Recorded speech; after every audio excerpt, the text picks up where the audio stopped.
I discovered my husband cropped me out of our vacation photos and pretended my sister was his wife online. I haven't been in love with you for 2 years, he confessed. I left his ring on his pillow with a note, I know everything. Hello everyone. Thank you for being here with me today. Before I begin my story, I'd love to know which city you're joining us from.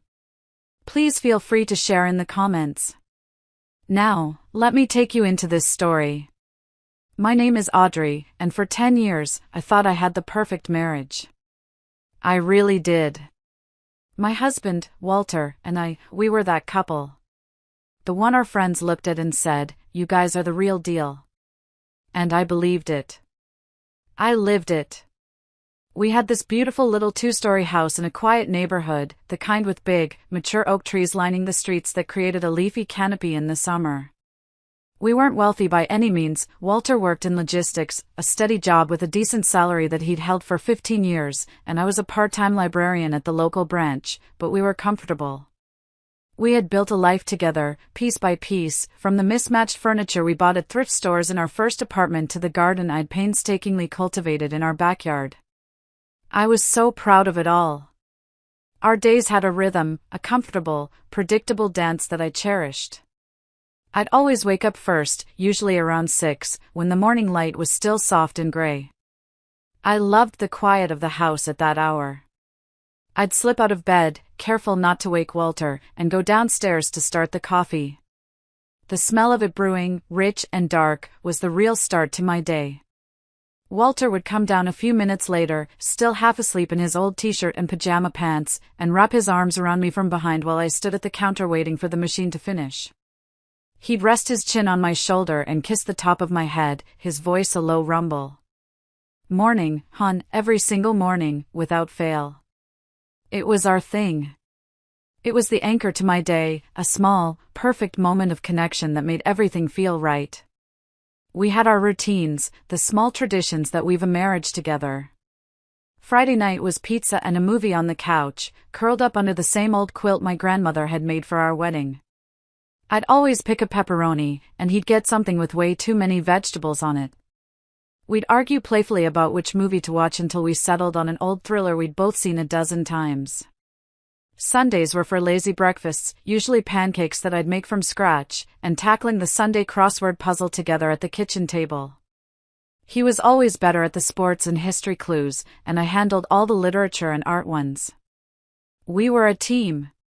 The love wasn't in grand, sweeping gestures, it was in those tiny, everyday details.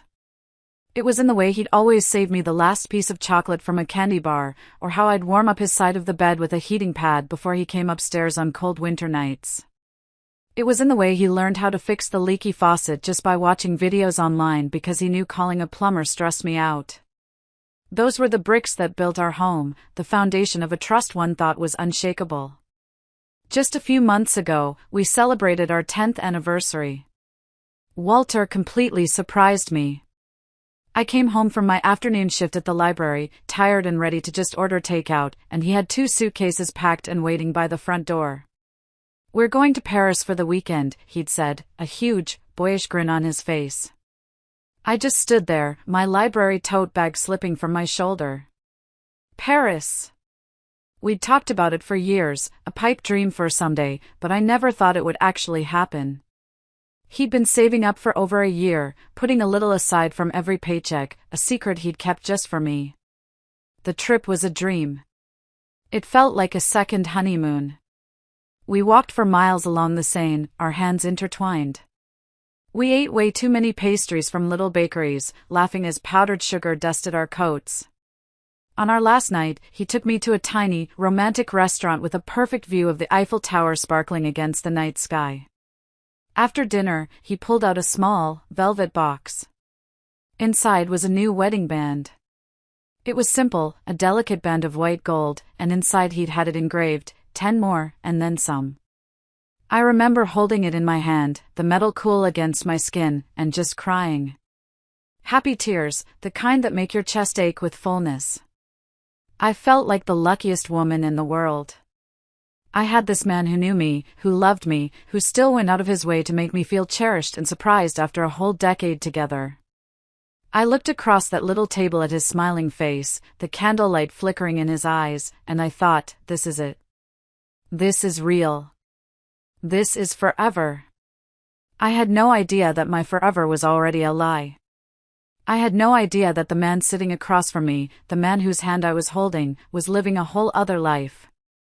A secret, hidden life where I didn't even exist. My older sister, Lillian, is one of those people who just shines. It's not just that she's beautiful, though she is, with big, expressive eyes and a smile that could light up a stadium. It's an energy she has, a warmth that draws people in. She's always been the vibrant one, the one who walks into a room and all eyes are on her. It was never something I was jealous of, it was just a fact of life, like the sky being blue. I was the quiet one, the steady one, the reader.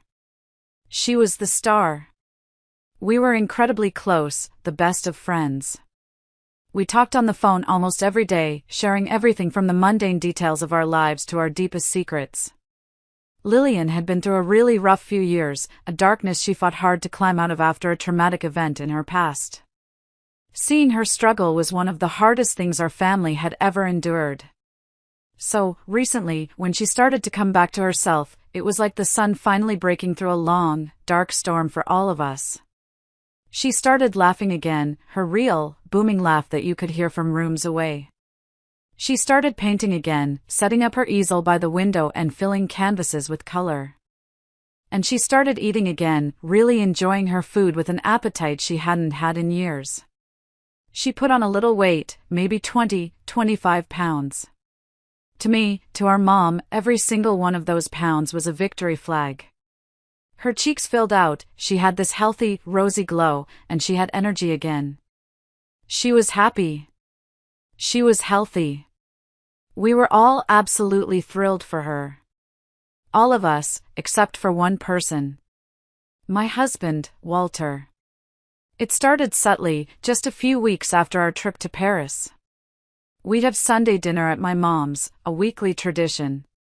The dinner itself was always lovely, Lillian would be laughing, her husband Tom would be telling a bad joke, their kids would be running around.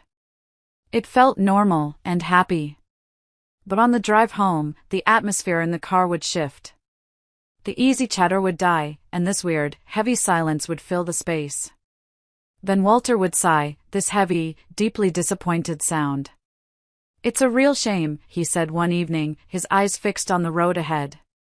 I was in the middle of telling him about a funny book a patron had returned at the library. "What's a shame?" I asked, completely confused.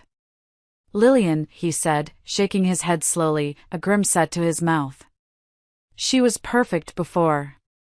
She's ruining her body, her beauty. It's just a sad business."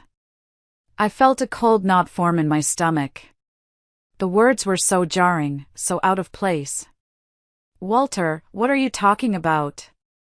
She's happy. She's healthy for the first time in years. Our whole family is celebrating." "Healthy?" He scoffed, a short, sharp sound of derision I'd never heard from him before. "It was ugly. Audrey, she's letting herself go. It's like she's doing it on purpose, to spite someone." I tried to let it go. It was such a bizarre, out-of-the-blue comment. Maybe he was just in a bad mood, I told myself. He didn't mean it like it sounded. But it didn't stop. It got worse. Every time we saw Lillian and her husband, Walter would get all gloomy and quiet. He'd barely speak to her, offering only curt, one-word answers if she asked him a question. On the way home, it was the same broken record, the same lecture. He spoke about her body as if it was a public monument that was being defaced, as if her happiness and health were a personal insult to him. He was hurt by it. That's the word he used. Hurt. It made my skin crawl. It was so out of character for the kind, supportive man I thought I knew. This was Walter, the man who never once commented on my weight, even though I've always been curvier and, frankly, weighed a good 30 pounds more than Lillian even now. He never criticized my appearance, ever. So why this sudden, venomous obsession with my sister? Why did her body, her choices, her recovery, affect him so deeply?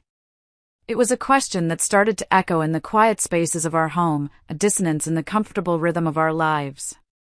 It was the first crack in the perfect picture, and it was starting to spread. The obsession didn't fade away as I'd hoped. It festered. It grew from a bizarre, occasional comment into this ugly, constant presence in our lives. A few weeks after it started, we were all invited to a big 4th of July barbecue at a mutual friend's house. I was actually looking forward to it. It was a beautiful, hot summer day, the kind that smells like freshly cut grass and charcoal. I thought maybe, just maybe, being in a relaxed, happy social setting would snap Walter out of his strange, dark funk. Of course, I was wrong. Lillian showed up wearing a beautiful sundress, bright yellow with little white flowers. She looked radiant, her skin glowing from the sun. She was laughing, helping her little daughter put a napkin in her lap, completely at ease. I saw her and I just smiled. That was my sister, finally getting her light back. But then I glanced over at Walter. He was standing by the grill, a bottle of beer in his hand, and he was just staring at her.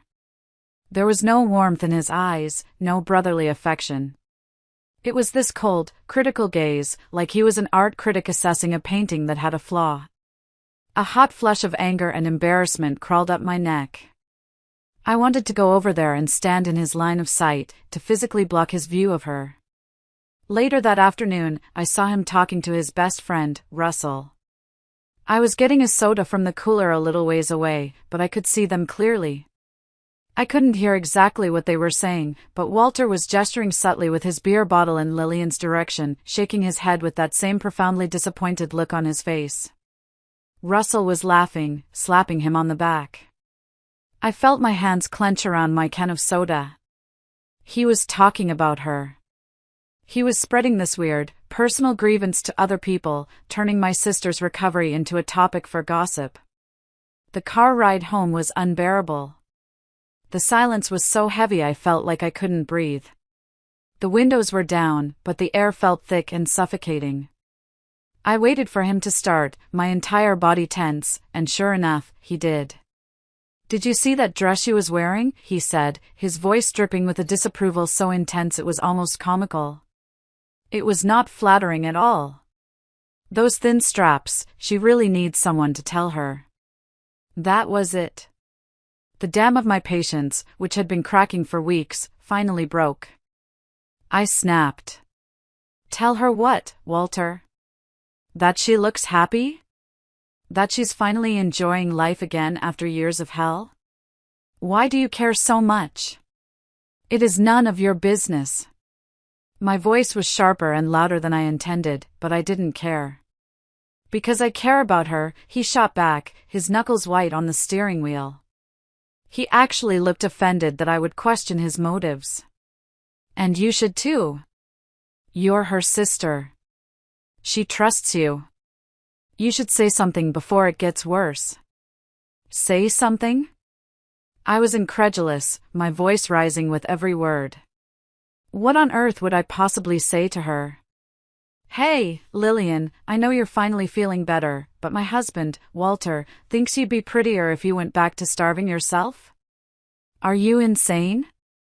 "Don't you dare twist my words, Audrey," he said, his voice dropping to that low, dangerously reasonable tone he always used when he wanted to make me feel like I was being hysterical and irrational. "I'm just concerned. You know she's been through a lot. Gaining so much weight so quickly, it's not healthy. Mentally or physically. It's a sign that something is wrong. We don't want her to slip back, do we? Someone needs to step in before it gets out of control." He was so good at it. He was so convincing. He framed it as concern, as this noble, worried brother-in-law act. He made it sound like I was the one being cruel and neglectful by not intervening. It was masterful, really. He was gaslighting me, twisting reality until I was the one who seemed crazy. A small, insidious part of me, the part that had trusted and loved him for a decade, almost fell for it. Maybe I was overreacting. Maybe he was just clumsy with his words. But the yuck feeling, as I started calling it in my head, was too strong. It was a primal, gut instinct screaming at me that this wasn't concern. This wasn't love. This was something else. Something ugly and possessive and deeply, deeply wrong. The cracks in my perfect marriage were getting wider, and I was terrified of what I would find if I looked too closely. But I knew I had to. I couldn't keep living with this feeling, this dark little secret that had taken up residence in my home and in my heart. The tension in the house became a physical entity. It was there at the dinner table, a third person sitting between us. It was there in bed, a cold, wide canyon that separated our bodies. We were moving around each other like strangers, the air thick with unspoken accusations. Walter tried to act like everything was normal after our fight, which was almost worse. He'd come up behind me and try to hug me while I was washing dishes, and I'd have to fight every instinct to flinch away. He'd say "I love you" as he left for work, and the words would just hang in the air, hollow and meaningless. I couldn't shake the feeling of disgust. I couldn't unhear the things he'd said, couldn't unsee the predatory look in his eyes when he looked at my sister. I felt like I was losing my mind. Was I the crazy one? Was I blowing this all out of proportion? I needed an outside perspective, but I couldn't possibly tell my mom or Lillian. It would break their hearts.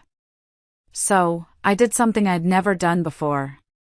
I posted about it online, on one of those anonymous advice forums for relationship problems.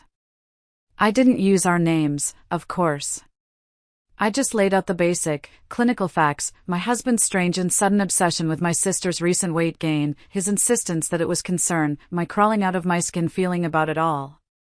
I typed it all out, my fingers trembling, and hit post, half expecting to be told I was being a jealous, oversensitive wife. The response was immediate and overwhelming. A flood of comments and private messages, all saying the same thing, over and over again: "You are not crazy. This is not normal. This is a massive, blaring, 5-alarm fire red flag. He has a crush on her.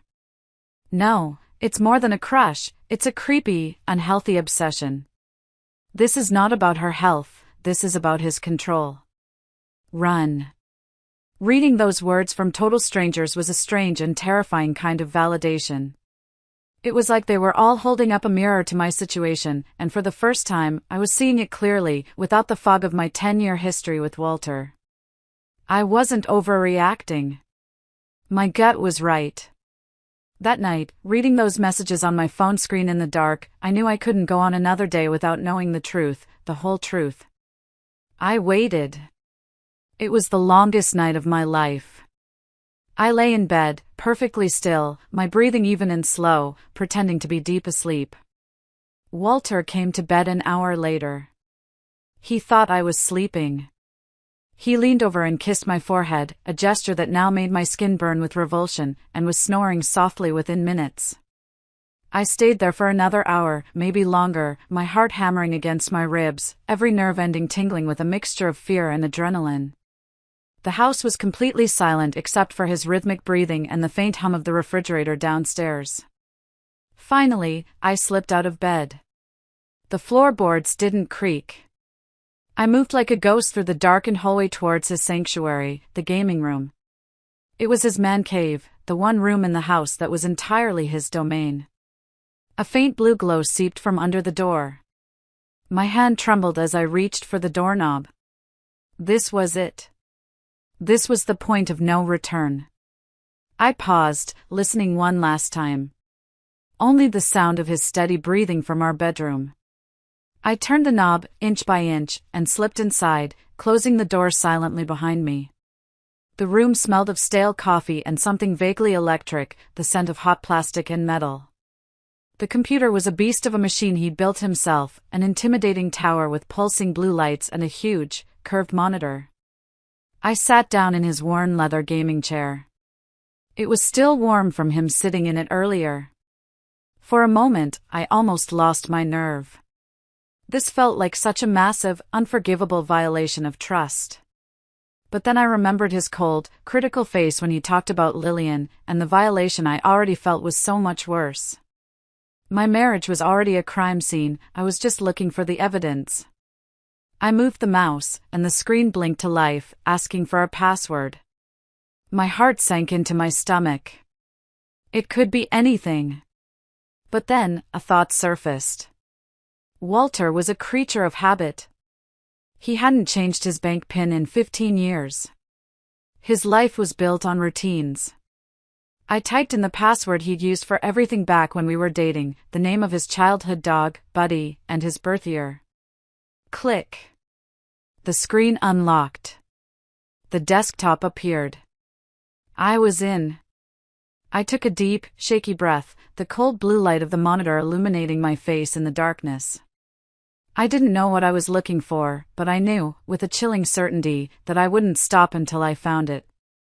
My hands were shaking so hard I could barely control the mouse. My heart was a frantic drum against my ribs. I didn't even know where to begin. It felt like I was standing at the edge of a cliff, about to look down into a bottomless, dark abyss. I started with the most obvious place, the pictures folder on his desktop. It was organized meticulously, which was so typically Walter. Subfolders were labeled vacations, holidays, family. My heart gave a painful lurch. This was our life, our shared history, chronicled in pixels. With a trembling finger, I clicked on vacations. Inside were more folders: Florida 2018, Mexico 2019, Lake House 2021. All trips we had taken with Lillian, her husband Tom, and their kids. I opened the Mexico 2019 folder. At first, it looked completely normal. There were dozens of photos of the four of us on the beach, smiling awkwardly for the camera. There were pictures of the kids burying their dad in the sand. But as I scrolled, I started noticing a pattern. There were a disproportionate number of photos just of Lillian. Lillian coming out of the water in her blue bikini, her hair slicked back. Lillian laughing with her head thrown back at something someone said. Lillian asleep on a lounge chair under an umbrella, completely unaware. They weren't family snapshots. They were different. They felt voyeuristic. Many were taken from a distance, slightly zoomed in, almost like a paparazzo. Then I saw it. The thing that made the air leave my lungs in a silent, painful gasp. It was a beautiful photo. Walter and Lillian were standing by the water's edge, the sunset painting the sky in shades of orange and pink behind them. Her kids were playing at their feet. Lillian was laughing at something Walter had just said. It looked like a perfect, happy family portrait. But I knew that picture. I was in that picture. I had been standing right next to Walter, my arm linked through his, a huge, goofy smile on my face. I remembered the moment clearly. I had asked Tom to take it of the four of us. But in this version, I was gone. He had carefully, skillfully, cropped me out. My arm, which had been around his waist, was just gone, erased by a clever bit of digital manipulation. It was just him, my sister, and her children. My blood ran cold. My fingers went numb. I started clicking through more photos, my movements frantic and clumsy. Again and again, I found the same thing. Photos of us as a group had been edited, duplicated into a new file where I was erased from the frame. It was a systematic removal of my existence from our shared memories. He had created a new reality, a new family album, where he was the husband and father, and I was just nothing. I felt like I was going to be sick right there in his stupid, expensive gaming chair. The room started to feel smaller, the air thicker and harder to breathe. I was looking at concrete proof of a betrayal so profound, so bizarre, I couldn't even begin to process it. I wasn't just being cheated on.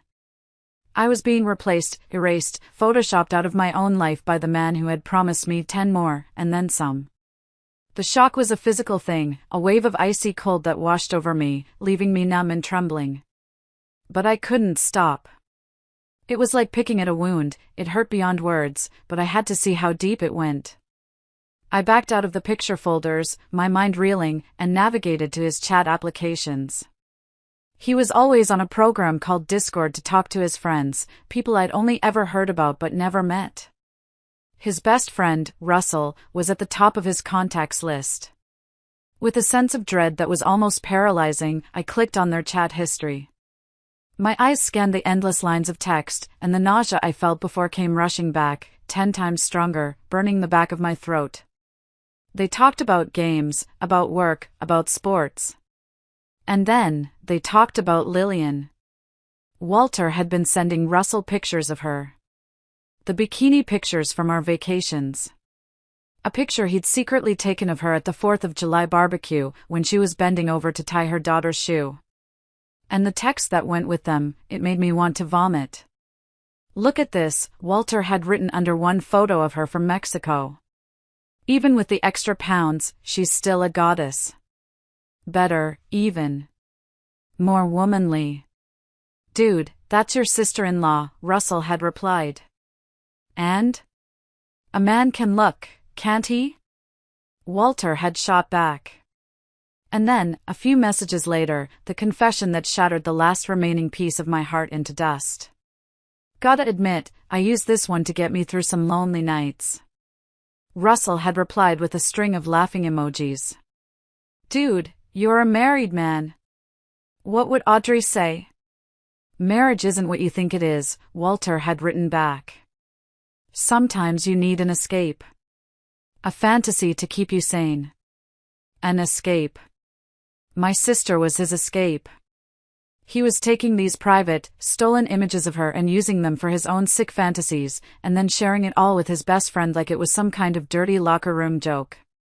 He complained to Russell in detail that she was getting fatter, that he was annoyed she might be pregnant again because it would ruin her perfect body. He saw her as an object, a trophy that was losing its shine, and he was angry about it. He was angry that her real life, her happiness, her recovery, was inconveniencing his private fantasy. The anger was so pure, so hot, it burned away the shock and the numbness. This wasn't a crush. This was a sickness. This man, my husband of 10 years, was a predator in his own mind, and my beautiful, vulnerable sister was his target. The man who kissed me goodnight, the man who held my hand in Paris and promised me a lifetime, was sending pictures of my sister to his friend and admitting he masturbated to them. The two realities couldn't exist in the same universe. One of them had to be a lie.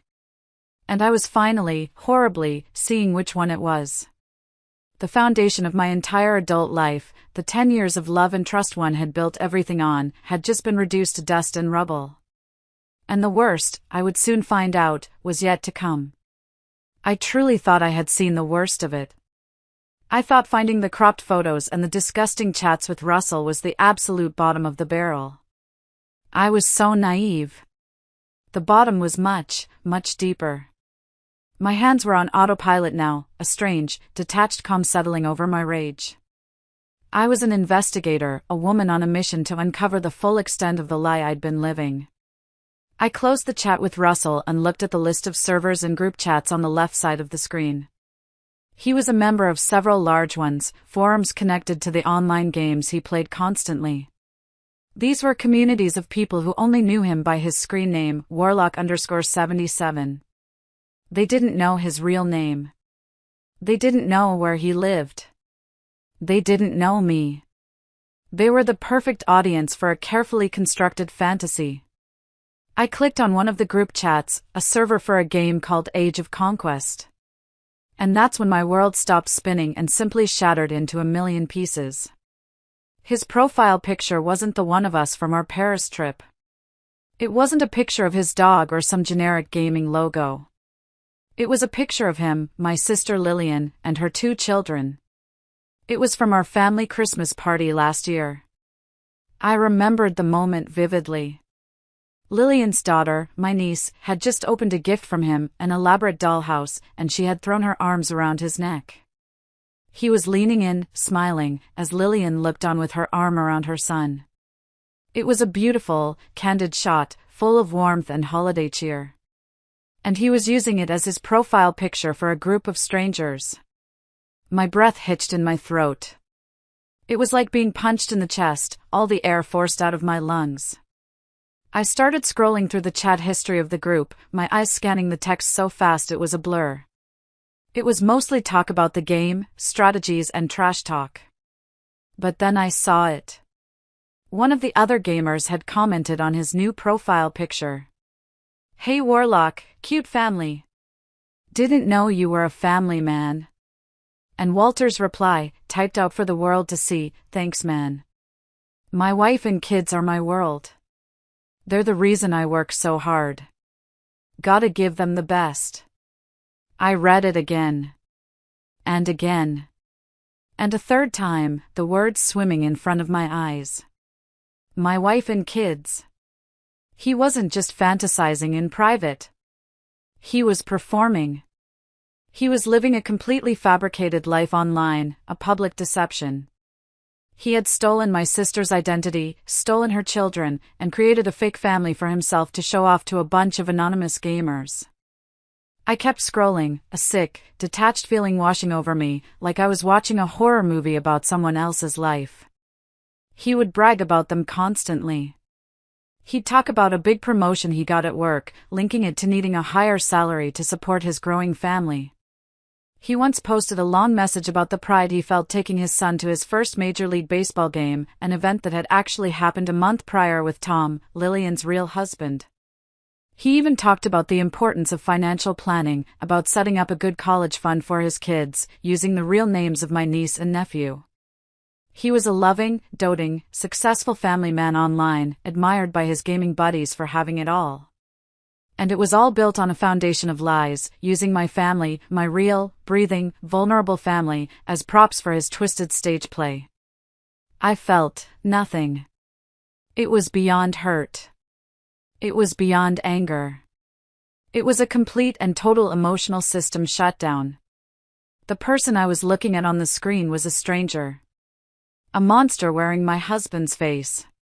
The man I had loved, the life we had built, the future we had planned, it was all a ghost. It had never been real. My 10-year marriage was a sham. The weekend in Paris, the engraved wedding band that was still on my finger, what was that? A prop for his own conscience? A performance to keep the real-life wife happy and quiet and unsuspecting while he lived his real life, his preferred life, in the dark? I slowly pushed back from the desk. The glowing screen seemed to mock me with its stolen family portrait. I looked at my own faint reflection in the dark monitor, and I didn't recognize the woman staring back. Her face was pale, her eyes wide and empty. The whole world had tilted on its axis, and I was just free-falling in the dark, with nothing to hold on to. If you're still listening, could you please do me a huge favor and hit the like button and comment the number 1 down below? It lets me know you're here with me, that you're on this journey with me. Your support is a massive encouragement for me right now. So please, comment with a 1, and let's get through the rest of this story together. There was no screaming. There was no crying. Not yet. There was only a profound, chilling clarity. It settled over me like a shroud of ice. I stood up from that chair, and I knew, with a certainty that was as absolute and unshakable as the ground beneath my feet, that my marriage was over. It had been over for a long time, I just hadn't known it. I walked out of the gaming room, leaving the door wide open, leaving the screen with its grotesque family portrait glowing in the dark as a monument to his deceit. I went back into our bedroom. Walter was still asleep, snoring softly, completely oblivious to the fact that his entire world was about to be dismantled. I looked at his face on the pillow, the face I had woken up to for 3,650 mornings, and I felt nothing but a cold, hard resolve. I didn't pack frantically. I moved around the room with a strange, quiet efficiency, like a robot executing a program. I pulled a small suitcase from the top of the closet. I went into the bathroom and took my toothbrush, my face wash, my contact lens solution. I opened my drawers and packed a few changes of clothes, underwear, socks, a couple of sweaters, a pair of jeans. I packed my laptop and its charger. I didn't take any of the framed photos from the nightstand. I didn't take anything that he had given me over the years. I looked at the new wedding band on my finger, the one from Paris, with its promise of 10 more, and then some. The metal felt like it was burning my skin. I slid it off. I walked over to his side of the bed and placed it on his pillow, right next to his head, where he would see it the second he woke up. A silent, final statement. Before I left the room, I went to the small desk in the corner and took a single sheet of printer paper and a black marker. I wrote 3 words on it in big, block letters that filled the entire page. I know everything. I propped the note up on his closed laptop on the nightstand. Then, I turned and walked out of the room that had been mine for a decade. I didn't look back. Downstairs, I grabbed my purse and my car keys from the little bowl by the door. I walked through the living room, past the couch where we had curled up and watched countless movies, past the dining table where we'd shared thousands of meals and conversations. It was like walking through a museum of a life that was no longer mine. It all felt foreign, like props on a movie set after the filming has wrapped. The drive was silent and surreal. It was almost 4 a.m., and the streets of our quiet suburb were empty and slick with a light rain that had started to fall. The streetlights cast long, watery halos on the wet pavement. I didn't turn on the radio. The silence was a comfort. I just drove, my hands steady on the steering wheel, my eyes fixed on the road ahead. The numbness was a strange kind of armor. I knew the pain was there, waiting for me. It was a giant, black tidal wave building somewhere out on a dark sea, and I knew eventually it would crash over me and pull me under. But for now, in the pre-dawn quiet of my car, I was just numb. I was just moving forward. I drove to the one place in the world I knew I would be safe. The one place that had always been my sanctuary. I drove to my mom's house. When I pulled into her driveway, the first hints of gray were starting to lighten the eastern sky. My journey away from my old life was over, but a new one, a much harder one, was just beginning. I had to figure out how to tell my family, how to protect my sister, and how to methodically dismantle a decade of my life, all while trying not to completely fall apart. I must have sat in the car in my mom's driveway for a good 10 minutes, maybe more, just staring at her familiar front door with its wreath of fake flowers. The engine was off. The only sound was the rhythmic tick-tick-tick of the cooling metal and the gentle, hypnotic patter of rain on the roof. Taking that next step, getting out of the car and knocking on that door, felt like it would make everything irrevocably real. As long as I was in the car, I was in a strange limbo, a bubble of silence between my old life and whatever came next. But I couldn't stay there forever. I finally took a deep, shuddering breath, opened the door, and walked up the familiar brick path. My knock sounded thunderous in the morning quiet. A few moments later, the porch light flicked on, casting a warm, yellow glow, and the door opened. My mom stood there, her graying hair messy from sleep, her old flannel robe pulled tight around her. Her face, etched with sleep lines, immediately transformed into a mask of deep concern. "Audrey? Honey, what's wrong? It's not even 5 in the morning. Is Walter okay?" I opened my mouth to speak, to say something, anything, but no words came out. Instead, a single, choked sob escaped my lips, a sound that seemed to be torn from the very depths of my soul. That was it. The dam broke. The numbness shattered, and the tidal wave of pain I had been holding back crashed over me with breathtaking force. I collapsed into her arms, and she just held me, her small, strong frame supporting my entire weight. She stroked my hair, murmuring, "It's okay, baby. I've got you. Whatever it is, I've got you. Come inside." She led me to the kitchen, sat me down at the little wooden table where I'd eaten breakfast and done my homework my entire childhood, and started making coffee without a word. I sat there, wrapped in a thick afghan she'd pulled from the back of the couch, and I told her everything. The story came tumbling out in a torrent of disjointed words and ragged tears. The weird comments about Lillian's weight, the growing obsession, the sleepless night, the password that hadn't changed, the cropped photos, the disgusting chats with Russell, and finally, the fake family online. She listened. She didn't interrupt once. She just sat there across from me, her own cup of coffee untouched and growing cold, her face growing paler and harder with every new horror I revealed. When I finally finished, sputtering to a halt, there was a long, heavy silence in the kitchen, broken only by the sound of my own ragged breathing. "That man," she finally said, her voice low and dangerous, a tone I hadn't heard her use since I was a teenager who'd broken curfew by 3 hours. "That man is sick. He is a sick, pathetic creature." And then her focus shifted, the anger in her eyes softening into a deep, familiar pain. "Oh, Audrey, what are we going to do about Lillian?" And that was the question, wasn't it? This wasn't just about me and my shattered marriage anymore. This was about my sister. My mom and I both knew how fragile Lillian's recovery was. She had fought tooth and nail, through therapy and tears and setbacks, to get back to the happy, healthy person she was today. The knowledge that her brother-in-law, a man she trusted and welcomed into her home, had been secretly objectifying her, violating her privacy, and using her and her innocent children as props in some twisted, pathetic fantasy, it would destroy her.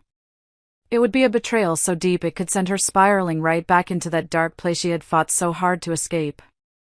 "We can't tell her," I whispered, the words tasting like ash in my mouth. "Not yet. Maybe not ever. And especially not Tom. Can you imagine what he would do?"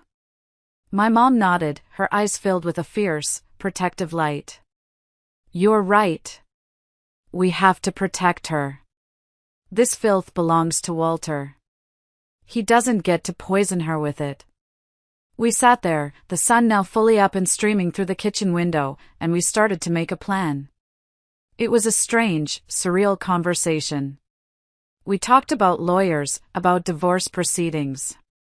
The word divorce felt foreign and sharp on my tongue, like a piece of glass. We talked about practical things, like getting my name off the mortgage and separating our bank accounts. It was a checklist for dismantling a life. My mom was incredible. She was calm, practical, and filled with a quiet, unwavering strength that held me together. She made calls to a friend of hers whose daughter was a top-tier family law attorney. She made me eat some toast, even though every bite felt like swallowing sand. She made me feel like I wasn't falling, but that I had a safe, strong place to land. In that moment, sitting in her warm, sunny kitchen, I wasn't just a victim of a monstrous betrayal. I was her daughter, and I had a warrior in my corner. The call came around 9 o'clock. My phone, which I'd left untouched in my purse, started buzzing insistently on the counter. The vibration was a violent, jarring sound in the quiet kitchen. I knew it was him before I even looked. The screen lit up with his name, Walter. My heart started to pound against my ribs, a frantic, trapped bird wanting to escape. My mom looked at me, her expression hard. "You don't have to answer that. You don't owe him anything." "No," I said, my voice surprisingly steady, a cold calm washing over me. "I do. I need to do this." I needed him to hear the finality in my voice.